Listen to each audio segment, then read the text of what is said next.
Good morning. My name is Jennifer, and I will be your conference facilitator today. At this time, I'd like to welcome everyone to the BlackRock Incorporated Third Quarter 2024 Earnings Teleconference. Our host for today's call will be Chairman and Chief Executive Officer Lawrence D. Fink, Chief Financial Officer Martin S. Small, President Robert S. Capito, and General Counsel Christopher J. Meade.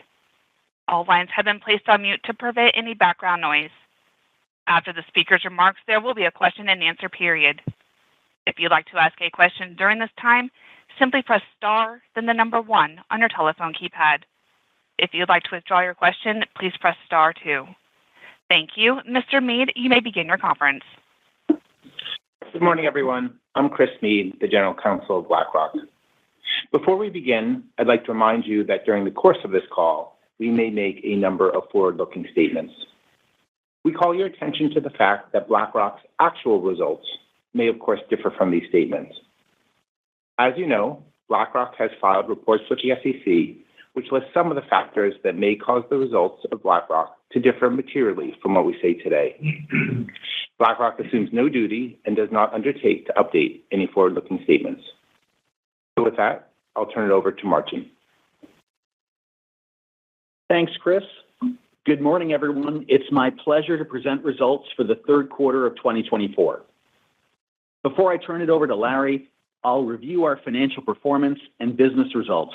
Our earnings release discloses both GAAP and as-adjusted financial results. I'll be focusing primarily on our as-adjusted results. On our previous earnings call, we spoke to improving client sentiment and steadily improving organic growth. We sounded optimism about our growth trajectory in the second half of the year, and in the third quarter, organic growth surged, and BlackRock delivered some of the best financial results in our history. We generated $221 billion of net inflows, our highest net flows quarter ever. We delivered record levels of quarterly revenue and operating income. We expanded our margin by 350 basis points year over year. We generated 5% annualized organic base fee growth, our highest quarter in 3 years. Organic growth is accelerating as we execute on a strong pipeline, and clients turn to BlackRock to move in size into public and private markets. Our structural growers, iShares, whole portfolio outsourcing, and Aladdin, the structural growers all delivered strong third quarter growth and are poised to accelerate into year-end. iShares leads the industry in global flows with approximately $250 billion through the third quarter and historically sees upwards of 40% of its total annual flows in Q4. Fixed income ETFs, built chiefly on organic growth, iShares fixed income ETF assets now stand at over $1 trillion, nearly 40% higher than at year-end 2021. And Aladdin logged 15% ACV growth, consistent with our long-term low to mid-teens target, with excellent momentum and key wins with growing clients.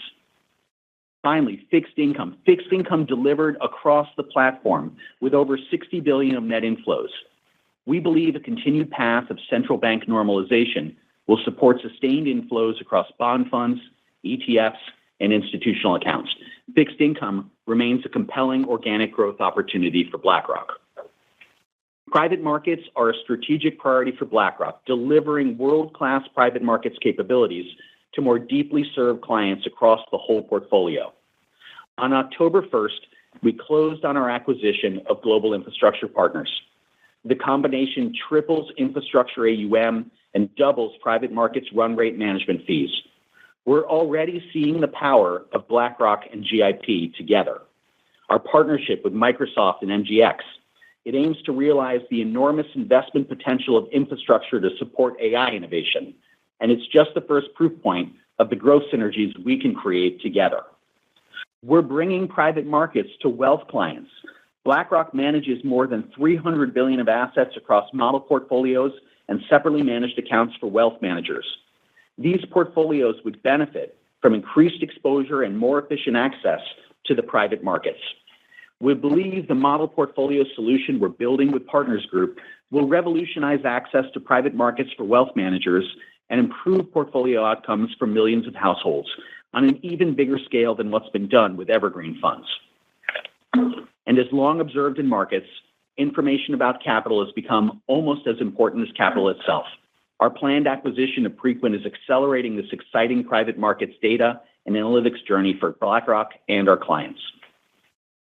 Our focus remains on delivering BlackRock's platform to clients through access to unique opportunities, expertise, and world-class client service. We're also moving swiftly and aggressively to position our firm to continue to achieve or exceed our 5% organic base fee growth target over the long term. We're building our mix towards higher secular growth areas like private markets, technology, whole portfolio mandates, and model portfolios. We believe this will translate to higher and more durable organic growth, greater diversification, and resilience in revenue and earnings through market cycles. Successful execution of these goals should also result in multiple expansion for our shareholders. We ended the quarter with AUM near $11.5 trillion. 11.5 trillion units of trust, clients building with BlackRock. Our business tends to be seasonally strongest in the fourth quarter, and we maintain line of sight into a broad global opportunity set of new asset management and technology mandates that should fuel organic growth. BlackRock generated total net inflows of $221 billion in the third quarter, representing 8% annualized organic asset growth. Third quarter revenue of $5.2 billion was 15% higher year over year, driven by 5% organic base fee growth, the impact of market movements on average AUM over the last 12 months, and alpha generation in our liquid alternative strategies. Operating income of $2.1 billion was up 26% year over year. Earnings per share of $11.46 increased 5%, reflecting a higher tax rate compared to a year ago. Non-operating results for the quarter included $108 million of net investment gains, driven primarily by gains linked to a minority investment and unhedged seed capital investments. Our as-adjusted tax rate for the third quarter was 26%. The prior year quarter included $215 million of discrete tax benefits, while the third quarter of 2024 was impacted by $22 million of discrete expense. We continue to estimate that 25% is a reasonable projected tax run rate for the remainder of 2024. The actual effective tax rate may differ because of non-recurring or discrete items or potential changes in tax legislation. Third quarter base fee and securities lending revenue of $4 billion increased 9% year over year, reflecting the positive impact of market beta and foreign exchange movements on average AUM and organic base fee growth, partially offset by lower securities lending revenue. Sequentially, base fee and securities lending revenue was up 4%. On an equivalent day count basis, our annualized effective fee rate was approximately 0.4 of a basis point lower compared to the second quarter. This was due to the relative outperformance of lower fee U.S. equity markets and client preferences for lower fee U.S. exposures and lower securities lending. The closing of GIP added $116 billion of client AUM and $70 billion of fee-paying AUM on October 1st. We expect GIP to add approximately $250 million of management fees in the fourth quarter of 2024. The GIP portfolios contribute competitive private markets fee levels that are typically over 100 basis points. They add primarily long-dated, non-redeemable assets to BlackRock's overall business, which further diversify our revenue and earnings mix. We expect these private market assets to positively impact BlackRock's overall effective fee rate by 0.5 to 1 full basis point. Performance fees of $388 million increased significantly from a year ago, primarily reflecting strong alpha generation over the last 12 months from a hedge fund with an annual lock in the third quarter. Quarterly technology services revenue was down 1% compared to a year ago due to the prior year quarter revenue impact of eFront on-premises license renewals for several large clients. Excluding this impact, technology services revenue would have increased approximately 9% year over year. Sequentially, technology services revenue was up 2%, reflecting successful client go-lives. Annual contract value, or ACV, increased 15% year over year, driven by sustained demand for our full range of Aladdin technology offerings. In the third quarter, a large U.S. asset manager selected Aladdin to unify its investment management technology platform across public market asset classes. Our ACV results include the impact of this client announcement and a number of other new client mandates. Our results highlight the power of Aladdin as a unifying technology. Aladdin provides a highly scalable operating backbone to clients that's tailored to meet their needs. It enables new capabilities to drive top-line business growth for clients, while also unlocking scale and efficiency. Clients recognize a direct positive impact to the bottom line. Total expense was 8% higher year over year, primarily driven by higher incentive compensation, G&A, and sales, asset, and account expense. Employee compensation and benefit expense was up 10% year over year, reflecting higher incentive compensation as a result of higher performance fees and operating income. G&A expense was up 8% year over year, primarily due to the timing of technology spend last year and higher professional services expense. Sales, asset, and account expense increased 6% compared to a year ago, driven by higher direct fund expense. Direct fund expense increased 7% year over year and 6% sequentially, primarily as a result of higher average ETF AUM. Our as-adjusted operating margin of 45.8% was up 350 basis points from a year ago, reflecting the positive impact of markets on revenue, significantly higher performance fees, and organic base fee growth. As markets improve, we've executed on our financial rubric, aligning controllable expense and organic growth, adding more resilience to our operating margin through greater variabilization of expenses, and driving fixed cost scale. This approach is yielding profitable growth and operating leverage. In line with our guidance in January, and excluding the impact of Global Infrastructure Partners, Preqin, and related transaction costs, at present, we would expect our headcount to be broadly flat in 2024, and we would also expect a low to mid-single-digit percentage increase in 2024 core G&A expense. In line with this outlook, we would also expect Q4 core G&A to reflect execution of planned technology investment spend at levels more consistent with Q3 and seasonal increases in marketing spend. We welcomed approximately 400 new colleagues to BlackRock following the close of the GIP transaction. Inclusive of the GIP acquisition impact, at present, we'd expect full-year core G&A expense growth to be closer to the high end of the previously communicated range of a low to mid-single-digit percentage increase. Our capital management strategy remains first to invest in our business, to either scale strategic growth initiatives or drive operational efficiency, and then to return excess cash to shareholders through a combination of dividends and share repurchases.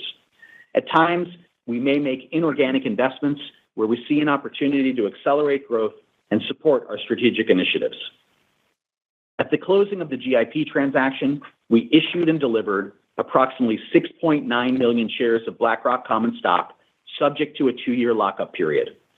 Approximately 30% of the total consideration for the transaction, or 5 million shares, is deferred and is expected to be issued in approximately 5 years based on achievement of certain performance milestones. We repurchased $375 million worth of common shares in the third quarter.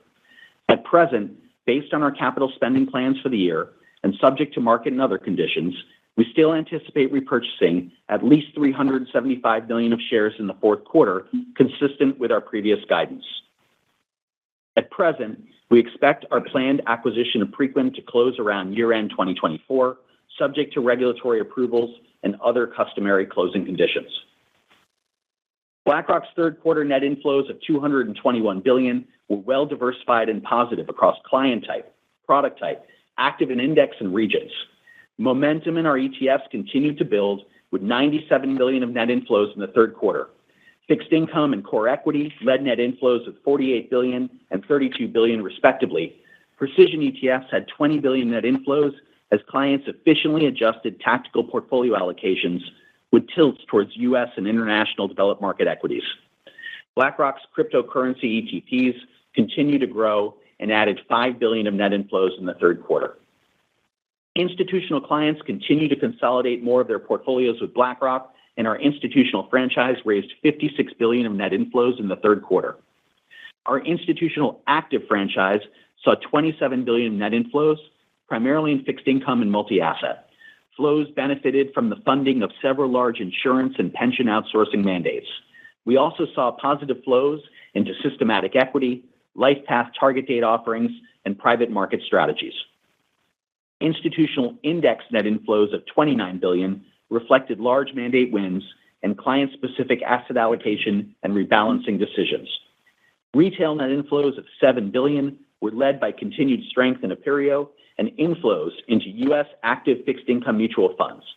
Fixed income flows were positive across our municipal bond, high yield, unconstrained, and total return franchises. Demand for our illiquid alternative strategies continued in the third quarter, with $1.5 billion of net inflows driven by infrastructure and private credit. Net inflows also reflected the impact of successful realizations of over $3 billion, primarily from private equity and infrastructure strategies. Finally, cash management saw net inflows of $61 billion in the quarter, driven by both U.S. government and international prime funds, and included multiple large new client mandates. Clients recognize the benefits of our scaled and integrated cash offerings, and this is contributing to sizable inflows at BlackRock. BlackRock delivered one of the strongest quarterly results in our history, and we're in an excellent position to grow with our clients moving ahead into the end of the year and beyond. BlackRock's historically delivered outsized organic growth in periods of investor re-risking around election cycles and changes in central bank policy. The fourth quarter has also been historically strong for inflows. So we're staying connected with our clients. We see significant opportunity to deepen relationships and to grow our share. As clients increasingly turn to BlackRock, we believe this will result in sustained, market-leading organic growth, differentiated operating leverage, and earnings and multiple expansion over time. With that, I'll turn it over to Larry. Thank you, Martin, and good morning, everyone. Hopefully everyone has had a good summer and a really fun fall. Last week, we happened to cross two milestones on the same day. We celebrated the 25th anniversary of BlackRock becoming a public company, and we closed our acquisition of Global Infrastructure Partners. We are incredibly excited to officially welcome our GIP colleagues to the BlackRock family. We've enjoyed great connectivity with Bio and Raj and all the GIP founding partners, and we look forward to Bio joining our board of directors this quarter.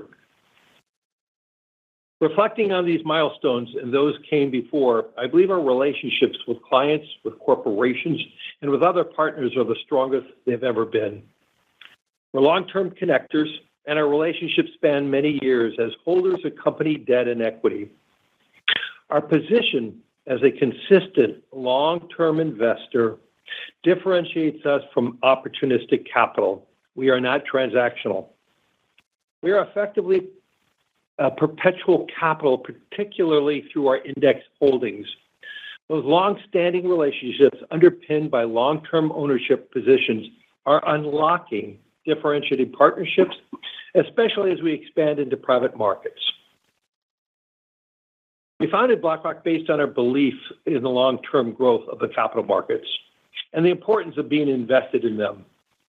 BlackRock has grown as the capital markets have become a bigger and bigger part of the global economy. In my conversations with clients and policymakers around the world, I hear how more and more countries recognize the power of American capital markets and would like to build their own type of capital markets. Record government deficits and tighter bank lending means people, companies, and countries will increasingly turn to markets to finance their retirements, their business, and their economies. The growth and prosperity generating power of the capital markets will remain a dominant economic trend in the coming decades, and BlackRock will be an important player in that growth. The opportunities ahead as we have never been better than we've seen now. We see this through unique deals and partnerships with BlackRock at the center and our accelerating client activity. 2024 net inflows have already surpassed the full year net inflows of both 2022 and 2023. The asset we manage on behalf of our clients reached a new high, ending the third quarter at $11.5 trillion.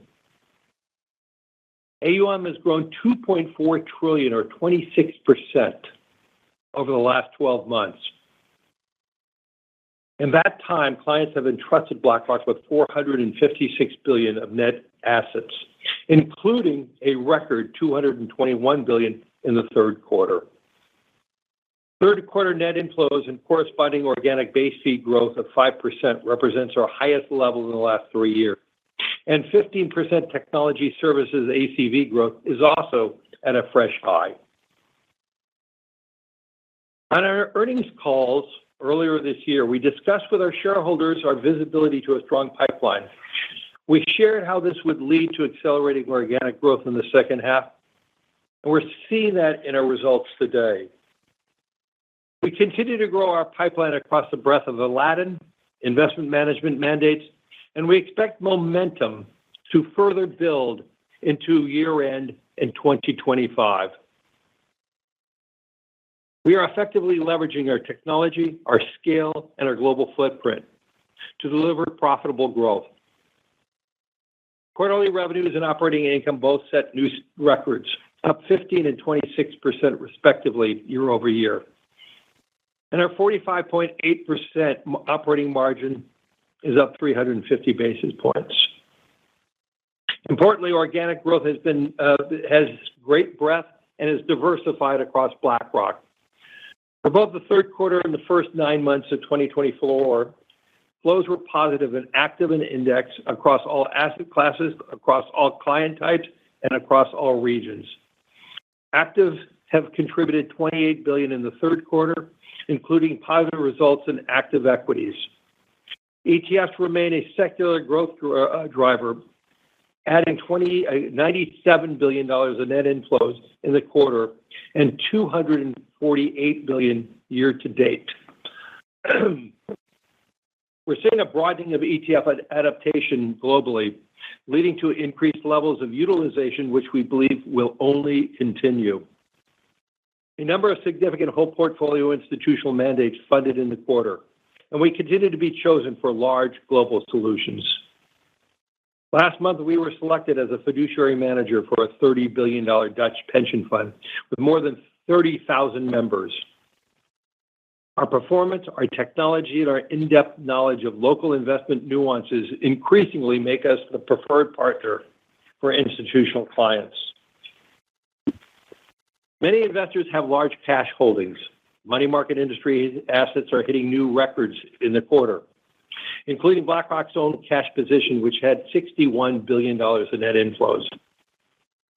But investors will have to re-risk to meet their long-term return needs, and we see great opportunities. Investors across a number of structural trends continue to build this.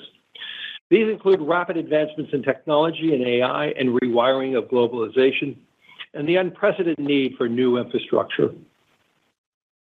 BlackRock is exceptionally well positioned in front of that $9 trillion of money market funds across the industry as it makes its way into public and private markets. We are connecting our clients to opportunities and working with them in an integrated whole portfolio lens to help them deploy their capital.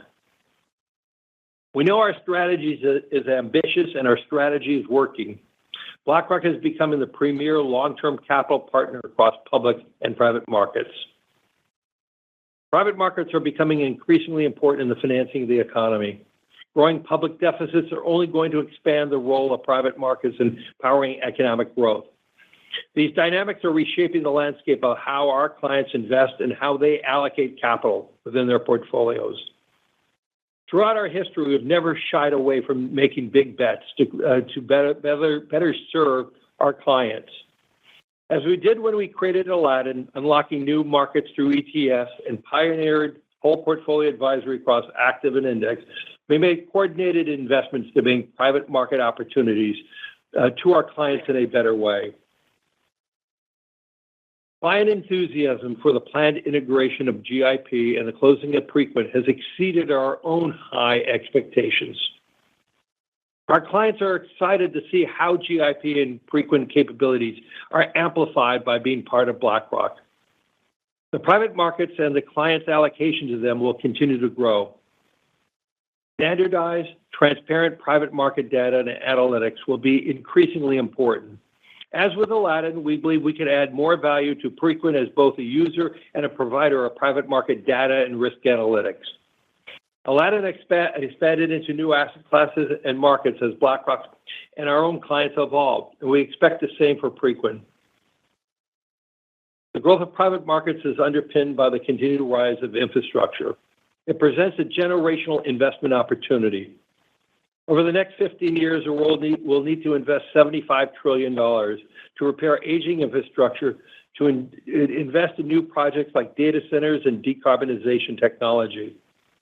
The current cash flow inflation-protected return profile of infrastructure makes it an attractive sector for our clients. Most of them will represent investor savings for retirement.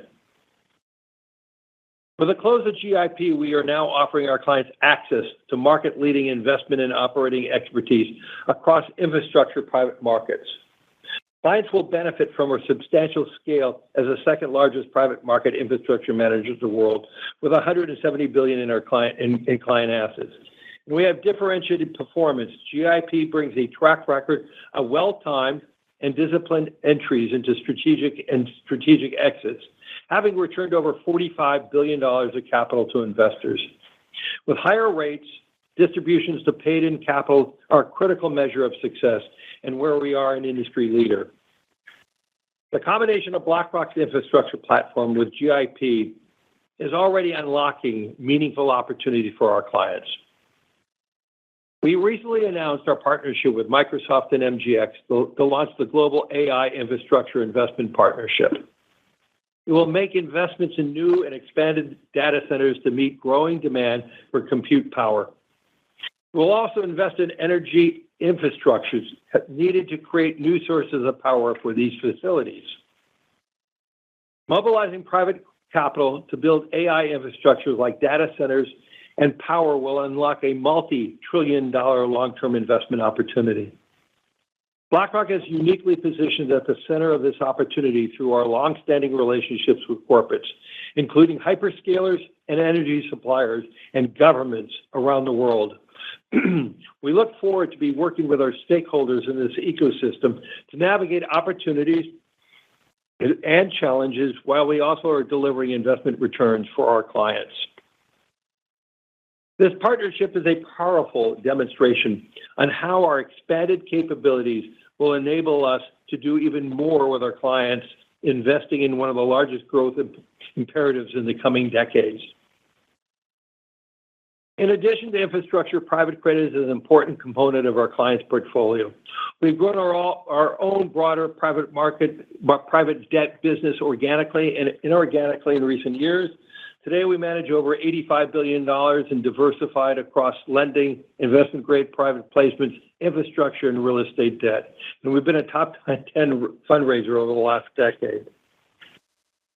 BlackRock's nearly $4 trillion in assets across public fixed income, cash, and private credit means we both provide integrated fixed income solutions for our clients and deliverable scale benefits.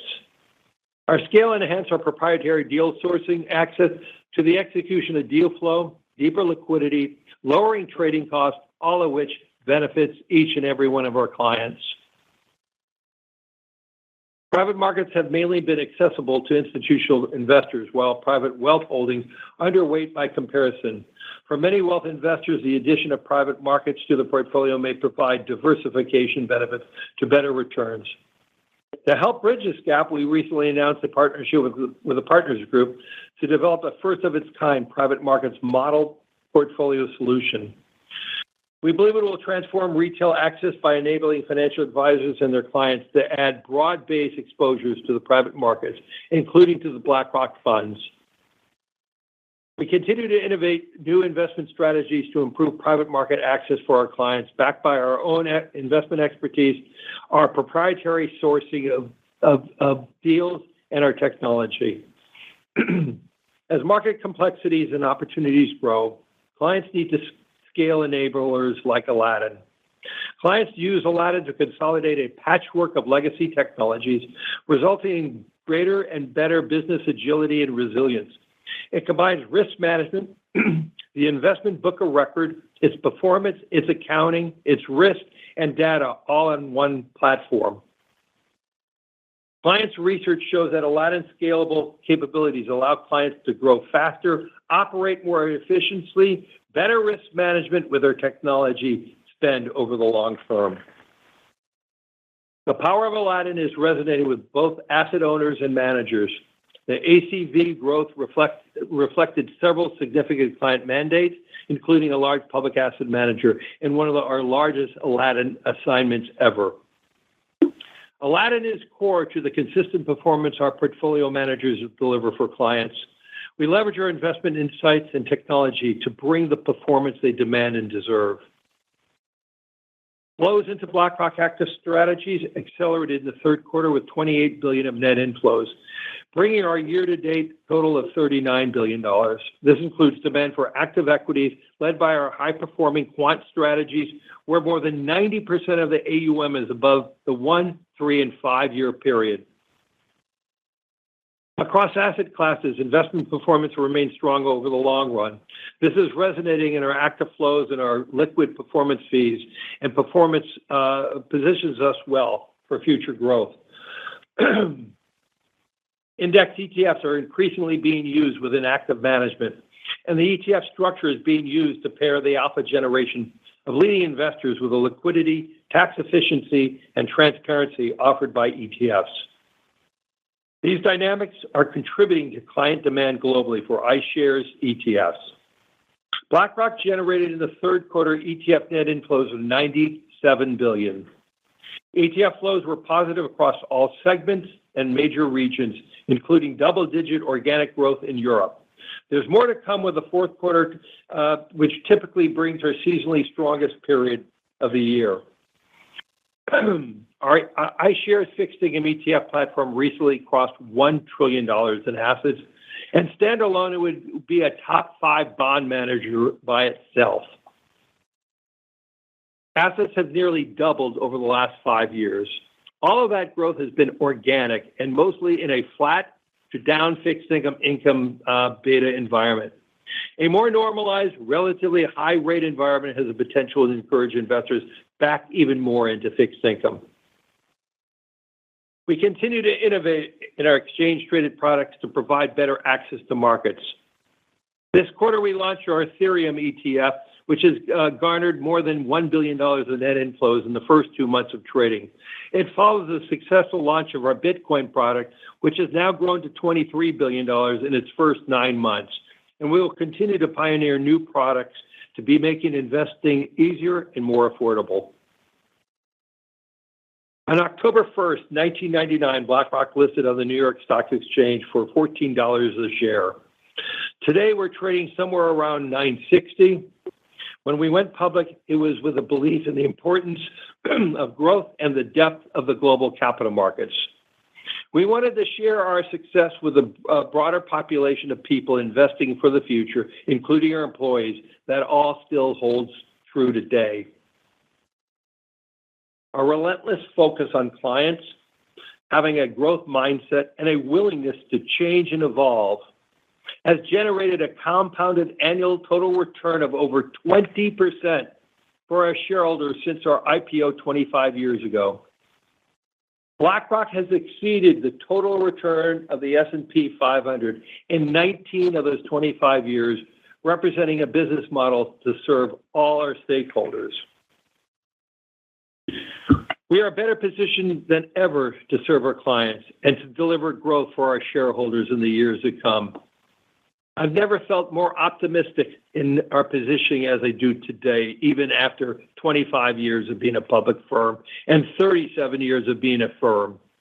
I want to thank all the BlackRock employees for their commitment to upholding our culture and serving our clients with excellence. And again, we welcome our new colleagues and clients from GIP. Operator, let's open it up for questions. Thank you. If you'd like to ask a question, please signal by pressing star 1 on your telephone keypad. If you are using a speakerphone, please make sure your mute function is turned off to allow your signal to reach our equipment. Again, press star 1 to ask a question. We'll pause for just a moment to allow everyone an opportunity to signal for questions. We'll go first to Craig Siegenthaler from Bank of America. Hey, Craig. Hey, good morning, Martin. Hope everyone's doing well. So my question is on the net flow trajectory. From your broad-based client conversations and your current institutional and funded wind pipeline, do you expect the acceleration of re-risking activity to continue into next year post the election? And if your long-term net flows strengthen or stay strong, given that they're already pretty strong in the third quarter, should we expect any outflows in your money market business, which I know might be somewhat protected given the institutional scale? Thanks, Craig, for the question. So new inflows are strong, as you said, very healthy on any and all of the measures we track. No question, Craig, we're winning share with our clients. The $221 billion of Q3 flows, they showed great breadth across the business. Positive flows in U.S. active fixed income mutual funds, systematic equity, LifePath target date. Larry talked about just our long-term active business really shows resilience. Since 2019, I think we've had positive active flows in 18 of 23 quarters. So we just continue to have a very strong flow performance, 25% higher than full year 23, and we still have this seasonally strong Q4 ahead. So we feel like we have a very healthy trajectory on asset growth. It's an affirmation for us that we're focused on the right things with clients. And I think for where we are in the cycle, BlackRock's always been a meaningful outperformer in re-risking periods. So going back to previous election cycles or central bank action, you look at BlackRock, we had outsized upside capture. That was in 2017, 18, 21, and we saw a very strong organic asset growth as well as organic base fee growth that was over our long-term targets. So we see that the market and we think the world is lining up for that with our clients. And then with respect to money markets, our business is largely institutional. It's been very durable. The $61 billion of flows that's come there, I think have been good. The trajectory has been very strong this year. I think, Craig, when we look at it, our money market fund business is at $850 billion today. It's nearly 70% bigger than it was 5 years ago. You know, cash is a meaningful part of client portfolios, but we're seeing that sort of return to fixed income as well, which has been good for the flow trajectory. I would just add one thing is, as the global capital markets become a larger player in the economic activity here and other places in the world, the opportunity for us and our positioning for us is fantastic, and that will allow the backdrop for better flows, more and more exciting opportunities.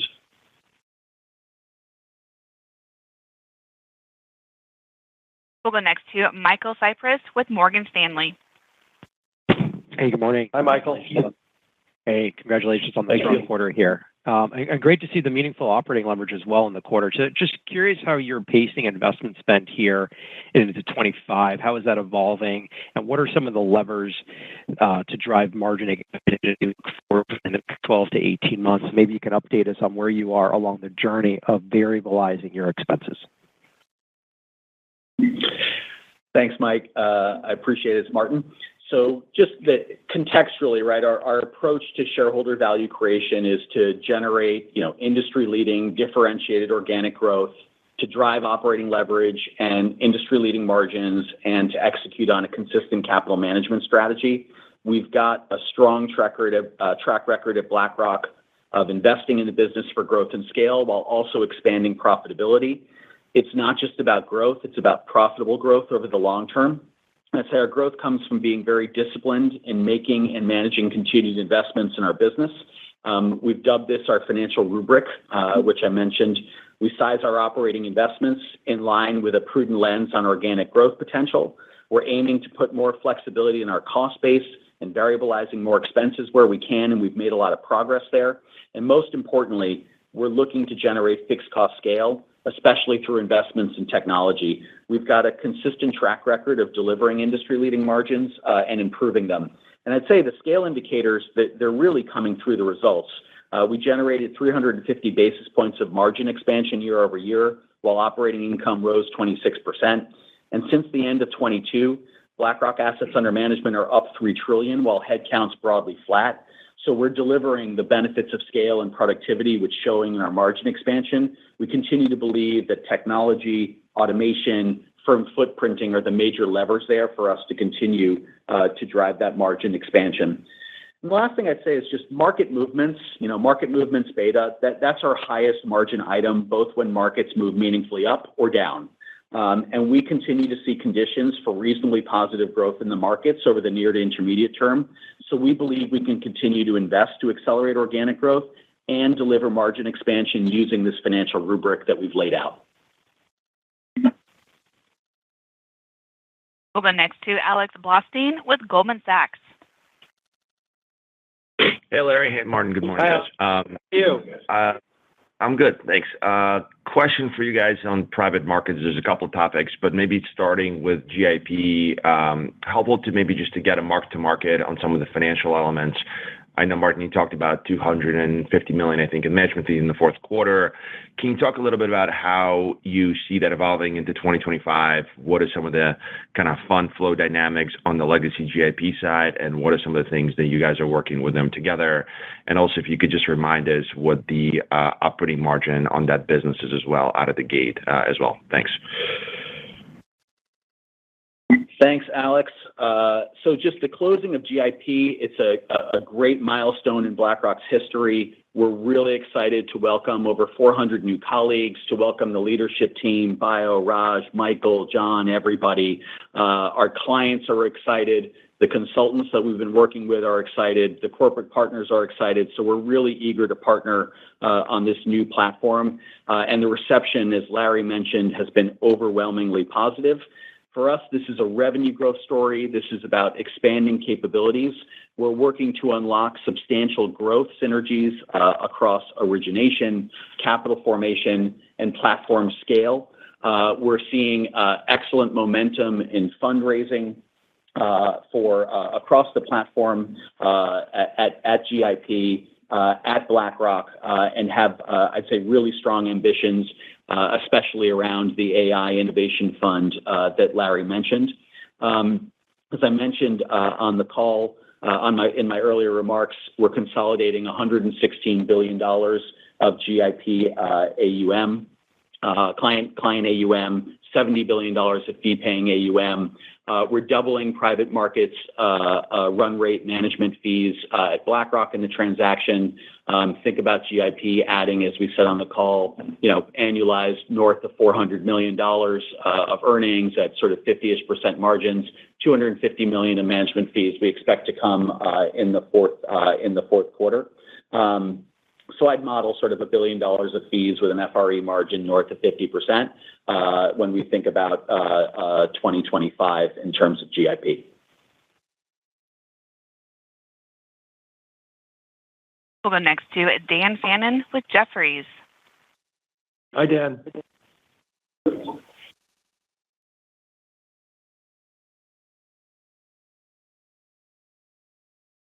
Caller, your line is open. You may be on mute. Sorry, can you hear me? Yes, we can now, Dan. Okay, great. Sorry about that. Was hoping you could discuss your appetite for additional M&A and what constraints you have financially, but more importantly, as a management team to appropriately integrate the recent deals and really maximize the opportunity you have, with these transactions. All right. Thanks so much for the question. As I said, we're really excited, so are our clients, about GIP and Preqin. This is a meaningful accelerant in our private markets capabilities. And I think just as I mentioned in the last question, it's a major financial contributor for BlackRock. But it's going to take some work to integrate well and realize the planned synergies of this transaction. So right now, we're very focused on integrating GIP and closing Preqin. And we're focused on delivering a great integration experience for clients and employees. We've always thought of making organic and inorganic investments in our business. And inorganic is a tool that we have in order to optimize organic growth. but we don't need M&A to meet our organic growth targets. Look at this quarter, we've hit our 5% organic base fee growth target, and we see excellent momentum. So we'll continue to be prudent with our capital and financial position, and consistent with our long-term approach. We'll evaluate inorganic opportunities that have the benefit for our clients and shareholders. We're always going to be very rigorous and selective in those criteria, and entertain possibilities that have clear alignment with our culture, strategy, and long-term organic growth. We have great capabilities here, Dan. So across infrastructure now, we've got a $170 billion platform. We have an $85 billion private credit platform. We have a huge opportunity to grow inorganically in private credit with our insurance clients. We're the largest core fixed income manager in the world for insurance companies with organic. We have the largest organic opportunity to grow with our insurance clients. We manage $700 billion of insurance company general account assets for them. So if you think about the conversations we're having with CIOs to integrate our private credit capabilities into that GA, if we can just flip 10% of the $700 billion into private credit strategies, that's $70 billion of opportunity sitting with existing clients with the capabilities that we have today. We'll go next to Glenn Schorr with Evercore. Hi, Glenn. Hi, thanks very much. So I think we're all pretty impressed with the broad growth that you keep putting up and huge margins too. So I want a high-level question. You mentioned the word multiple expansion once or twice during the conversation, and I think earnings growth needs to be part of the equation too. And you have strong growth in everything. You have big margins. I'm just curious why 5% EPS growth this quarter. Should we expect these initiatives as they layer in and you consistently hit your base fee targets to actually bring the earnings growth along with it too? I appreciate that. Thanks. Thanks so much for the question, Glenn. So, we're focused on driving differentiated organic growth, meeting our 5% organic growth targets through the cycle, driving operating leverage. And as you said, I think you see those results very much coming through. We think if we are able to drive 5% organic growth, continue to execute on this financial rubric I laid out, we should be able to drive industry-leading margins and margin expansion and double-digit EPS growth. I think in the quarter, I mentioned our effective tax rate was 26% in the quarter, and that's the main driver between some of that lighter EPS here was the $22 million of discrete expense that we had in this quarter versus the $215 million of benefit that we had last year from discretes. We'll go next to Brian Bedell with Deutsche Bank. Great. Hi, Brian. Thanks. Hey, good morning. Congrats on a great quarter. Maybe just back to the 5% organic base fee growth, and maybe a different angle on this in terms of the fee rate. Obviously, the rate's going up with the GIP acquisition of that 0.5 to 1 basis point. Do you feel better now than you have maybe in a long time on the potential for the fee rate to either be stable or even move up? Sequentially in the next several years versus the fee pressure that you've seen. And I know it's all been due to mix in the past, but now the composition of your future organic growth seems to be tilted more towards the private markets, towards higher fee products versus obviously some of the lower the lower mandates that you've been bringing in, and also the core core series iShares. Sorry. So the bottom line is, do you feel better about that fee rate growth potential? And maybe if you can just touch on the model portfolios partnership as well in terms of the organic growth potential there. Absolutely. Thanks so much for the question. So we generated 5% annualized organic base fee growth in the quarter. So 5% annualized organic base fee growth. We're excited about that. Continue to see great momentum just in our organic growth. We're growing revenues and operating income at double-digit rates and expanding margin. average AUM growth was 18% higher than base fee growth, and that was mainly due to relative outperformance of lower fee rate U.S. equities, or what you all in our analyst community would call divergent beta. So spot AUM of $11.5 trillion ended the quarter about 4% higher than average AUM, and so our annualized effective fee rate was approximately 0.4 of a basis point lower sequentially. More macro, just on the fee rate, on our AUM, the fee rate, it's a backward-looking output, basically, of the mix of the stock of assets that we manage and net new flows and net new fee yields on the fee rate. It's primarily affected by beta and FX and also by organic growth. And so over more recent periods, U.S. public equity markets, which are a lower fee rate segment, they've grown faster than international equities, and that's been a driver of these fee rate trends on our platform. And in those environments of strong U.S. equities, also the new base fee growth tends to occur at relatively lower fee yields to international or EM equities. Fee rate for us, it's primarily an output. It's not the basis or driver of the strategy. We're focused on meeting client needs across the whole portfolio. We're focused on technology. We're focused on driving organic growth in the most efficient way possible. But I do think you're grabbing on the point that we see, which is as we grow our private markets business, and we're going to go from $170 billion of client AUM with GIP to call it 285 of client AUM. As we grow our private markets business, we would expect to see positive leverage to base fee revenue.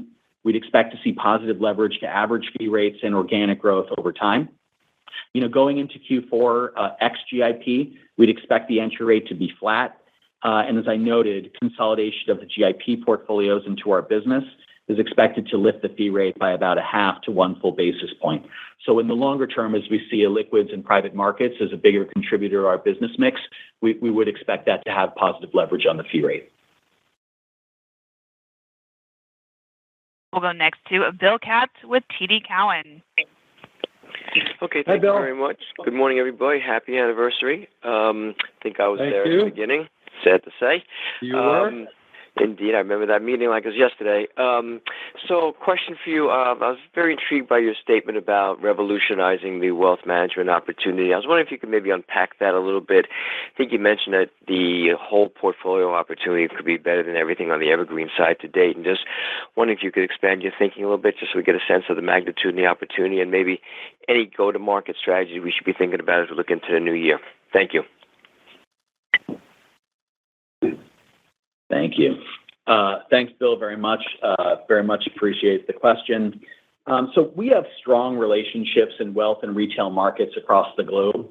Our aim is to help wealth managers build long-term portfolios that blend public and private markets exposures. I think if you go back to the last several investor days we've talked about building building the portfolio of the future for wealth managers, which is digitally enabled. It's public-private, and this market I think is still very early. Retail allocation to private markets still remains in low single digits. Just on capabilities for us here, we have a great established leading franchise in retail liquid alternatives. We've got over $40 billion of assets here across merger arb, systematic multi-strategy commodity exposures. We've had a lot of success in bringing retail alts to retirement in the UK and Europe through the LTIF and LTAF structures. We've been building out our evergreen and credit interval funds here in the United States. We have a credit strategies interval fund, CredX. We have a non-traded credit BDC, BDET, which are combined to be over $1 billion today. BDET's well-placed for RIAs, independent broker-dealers, offshore wealth. We think this can be a strong grower for us. But as you said, longer term, our aspiration is to integrate semi-liquid products into our over $300 billion of managed models and SMAs. That would be the most significant unlock, and we feel competitive advantage we have. It's at the heart of the models venture that we've entered into with Partners Group.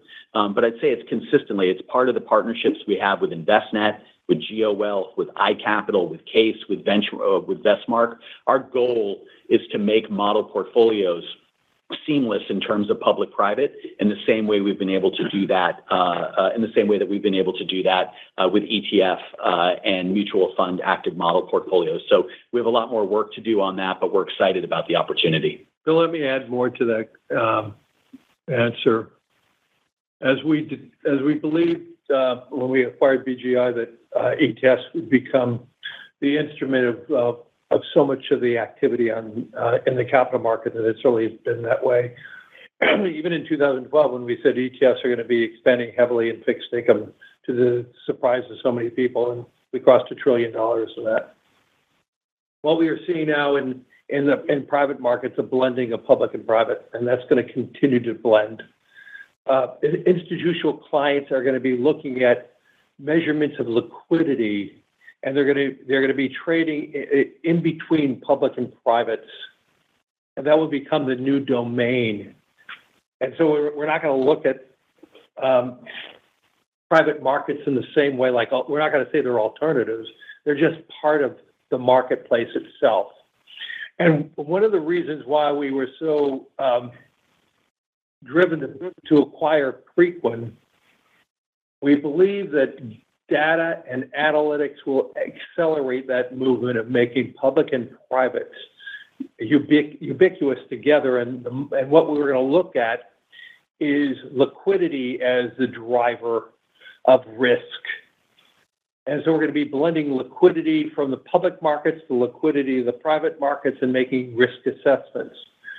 And if through the data analytics that we could have combining Preqin, Aladdin, and eFront, if we could build that platform into more transparency in privates, more opportunities for privates, this idea of the blending in public and privates will become a reality, just like the reality of how ETFs became the driving forces so many of the markets now. And we believe that will happen too, but it's going to happen with the acceleration of data and analytics. So when you think about these retail platforms that will be driving more private type of exposures, it will accelerate only when we have better data analytics, transparency, indexing, and that is a major component of our strategy going forward. We'll go next to Ben Budish with Barclays. Hey, Ben. Good morning. Good morning, and thank you for having me on the call. Wanted to ask about your ambitions in digital assets to maybe change it up a little bit. It seems like one way or another we're going to have a new president next year who's going to be more friendly to the industry. And while it could take some time to see new rules and regulations, I'm just wondering, what do you see as the key opportunities for BlackRock that this change in posture from Washington could unlock sort of beyond the ETF business and some of the other custody things you do? Thank you.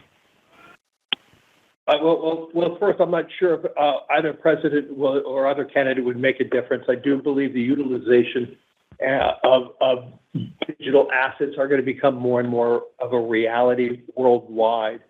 Conversations we're having with institutions worldwide, conversations about how should they think about digital assets, what type of asset allocation there should be. I mean, we believe Bitcoin is an asset class in itself. It is an alternative to other commodities like gold. And so I think the application of this form of investment will be expanded to the role of Ethereum as a blockchain can grow dramatically. So if we can create more acceptability, more transparency, more analytics related to these assets, then it will be expanded. But I truly don't believe it's a function of regulation, of more regulation, less regulation. I think it's a function of liquidity, transparency, and then through that process, no different than when you years ago when we started the mortgage market, years ago when the high yield market occurred, started off very slow, but it built as we built better analytics and data, and then through better analytics and data, more acceptance and a broadening of the market. And I truly believe we will see a broadening of the market of these digital assets. And then we'll see how does each and every country look at their own digital currency? That's a very different asset than a Bitcoin in itself. But I do believe what we're going to witness as we build out better analytics, and then the question is, as you mentioned, regulation. How do we see in this country the role of digitizing the dollar?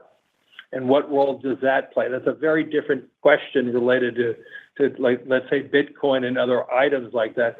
But all of that is going to be under discussion. And what we're witnessing in other countries, that we're seeing big success in India and Brazil in the digitization of their own currency for various different reasons.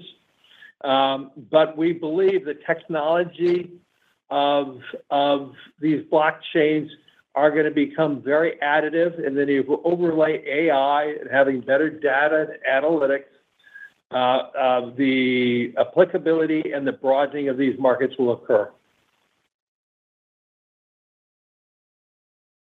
We'll go next to Brennan Hawken with UBS. Hey, Brennan. Hey, good morning. All right, thanks for taking the question. Curious whether you all have seen any changes in the RFP activity on the fixed income side. There's recently been some regulatory issues at a large institutional bond manager. So kind of curious about what you're seeing in the market there on the back of that. So if you look at our announcement this quarter, we announced we won a $30 billion mandate from a pension fund. It is not uncommon to see big, large changes in the marketplace. I don't want to talk about one client or another client or what's happening with one manager versus another manager. There's no question money is in motion. Rob Capito talks about this a lot. We are seeing this. There's some very large institutional mandates that are going to be up for that. There's an RFP right now. And so I don't look at this as any different. Obviously, there are some issues around that are in the press, but money in motion occurs every quarter. There are large opportunities every quarter, and I think one thing that we see consistently as OCIO mandates occur, they're occurring with more regularity and with more opportunity. And this is away from the topic that you brought up. But it's important to just note, this is not uncommon seeing large blocks of business moving around. And I'll leave it at that. At this time, this does conclude today's Q&A session, and I'd like to turn the call back to Larry Fink for any additional or closing remarks. Thank you, operator. I want to thank all of you for joining us this morning and your continued interest in BlackRock over these last 25 years. Our third quarter results are possible because of the global network of relationships we've created, our data and analytics that are differentiated by all imagination, and importantly, our integrated technology that we built over many, many years. We have a long history of good integration, whether it's the integration of BGI, Malim, Aperio, eFront, and now we're working on a successful close and integration of GIP, and we expect the same thing of a closing and integration of Preqin around year end. And I believe our position has never been better. And I believe as we look forward in delivering strong performance for our clients, we will create differentiated growth for you, our shareholders, in the coming years ahead. Everybody, thank you, and have a nice and positive quarter. Thank you. Bye-bye. This concludes today's teleconference. You may now disconnect.